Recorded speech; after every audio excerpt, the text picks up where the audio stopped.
तो आप इसके पहले जानते थे कि प्रेजेंट टेंस का वाक्य अगर डायरेक्ट नरेशन का रिपोर्टेड स्पीच में आता है तो उसको कैसे बदलना है।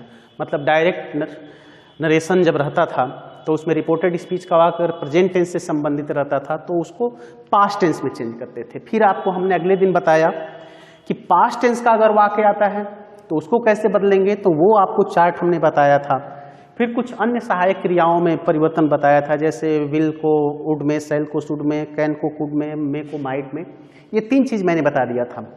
इसके अलावा कुछ अन्य भी ऐसे शब्द आएंगे जिसको आपको डायरेक्ट से इनडायरेक्ट में बदलने के लिए चेंज करने होंगे, जिसका मैं आपको चार्ट बता रहा हूं, ध्यान देंगे। बिल्कुल वैसे ही जिस तरह से इसके पहले वाले तीनों वीडियो में आपने देखा था, चार्ट बना था जिसके हिसाब से हम इनडायरेक्ट में बदलते रहे, सेम वही चीज यहां पे भी अपनाना है। जैसे यहां पे एक चार्ट देखेंगे आप, ये है आपका डायरेक्ट नरेशन और ये है इनडायरेक्ट नरेशन। तो कुछ अन्य शब्द, कुछ अन्य में परिवर्तन का मतलब क्या, यहां पे अब ध्यान देंगे, काफी ये लंबा चार्ट होगा, कम से कम 10-12 वर्ड हैं जिसको आपको चेंज करने होंगे। जैसे यहां पे देखिए टुडे अगर आता है तो इसको इनडायरेक्ट में जब बदलते हैं तो दैट डे होता है। फिर उसके बाद से टू नाइट अगर आता है तो इसको चेंज किया जाता है दैट नाइट में, ये डे सॉरी छूट गया था। फिर उसके बाद से नाउ अगर आता है तो इसको चेंज करते हैं देन में। फिर टुमारो अगर आता है तो उसको बदलते हैं नेक्स्ट डे में। फिर यस्टरडे अगर आता है तो प्रीवियस डे में।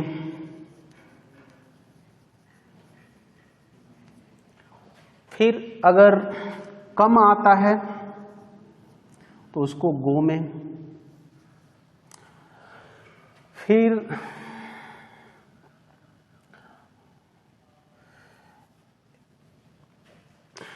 बिफोर अगर आता है तो उसको एगो में। दिस है तो उसको दैट में। दीज है तो उसको दोज में।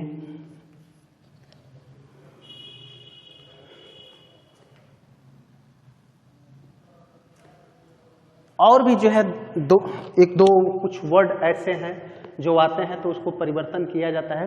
खैर इस समय उतना याद नहीं आ रहा है, तो ऐसे आपको चेंज करना होगा। आई थिंक कि ये सारणी आप जो है तैयार कर लेंगे, अपने कॉपी में लिख लेंगे। उसके बाद से जो है अब आपको हम बता रहे हैं कि अगर इससे रिलेटेड अगर सेंटेंस आ रहा है, डायरेक्ट को इनडायरेक्ट में बदलना हो तो कैसे बदलेंगे। जैसे ध्यान देंगे, इसको हमें डिलीट करना पड़ेगा क्योंकि हमें एग्जाम्पल भी समझाना है और उसके साथ साथ स्ट्रक्चर भी लिखवाना है।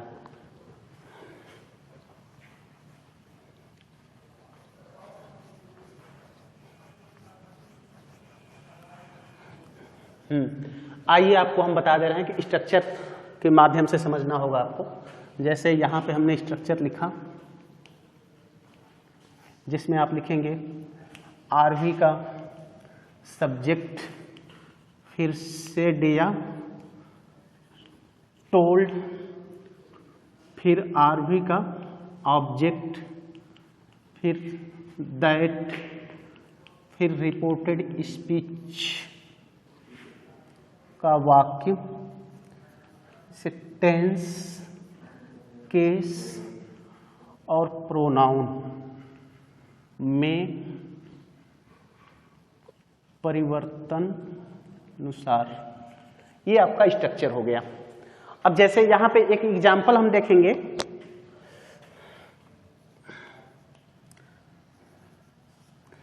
My mother said to me,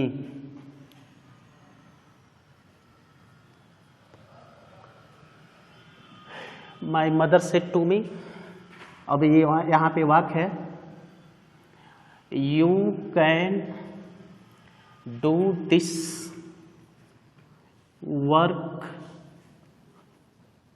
today, ये इन्वर्टेड कॉमा है।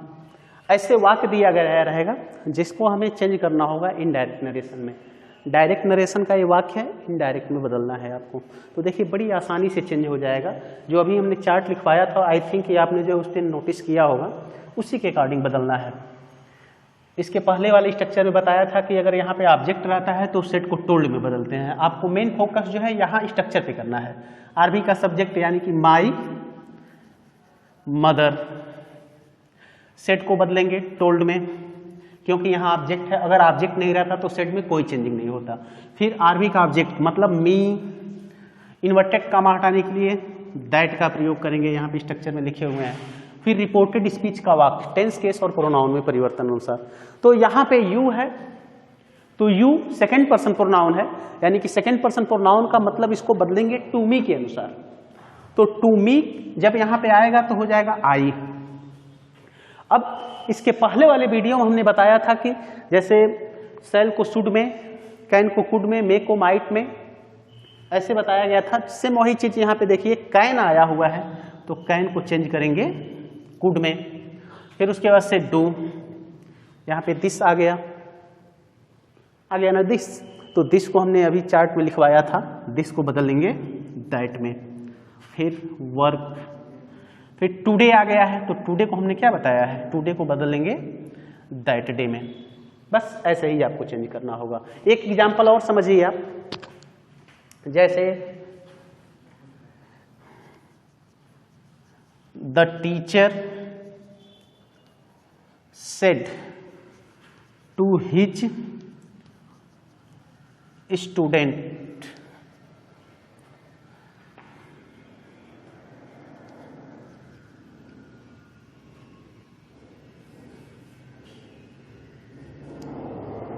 you had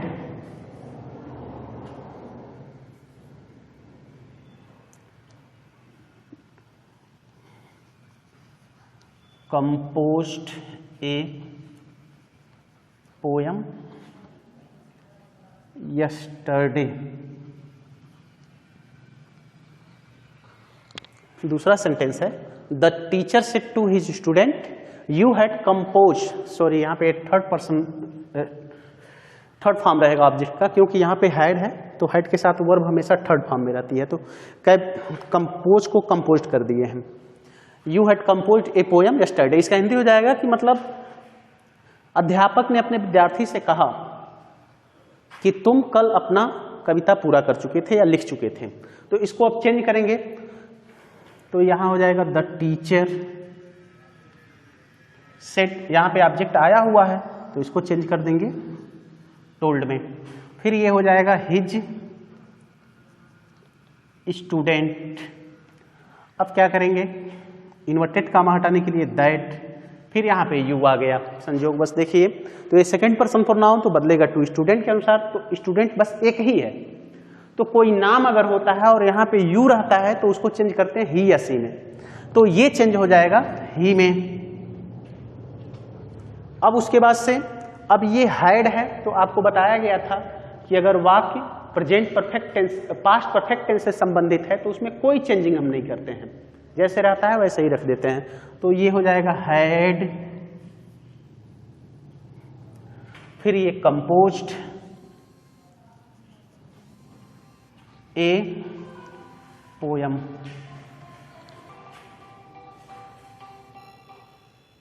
ये हो जाएगा हैड कंपोज्ड ए पोयम। अब यहाँ पे यस्टरडे आ गया है तो यस्टरडे को हमने क्या बताया है, इसको चेंज करते हैं प्रीवियस डे में।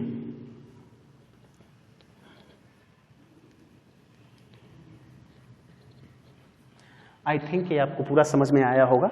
और बाकी कोई अगर दिक्कत होती है, वीडियो जाएगा ग्रुप में, आप देखने के बाद अगर नहीं समझ में आ रहा है तो आप मेरा नंबर जानते हैं, तुरंत आप कांटेक्ट कर सकते हैं या उसमें मैसेज छोड़ सकते हैं, मैं आपको पूरी तरह से समझा दूंगा। Thank you.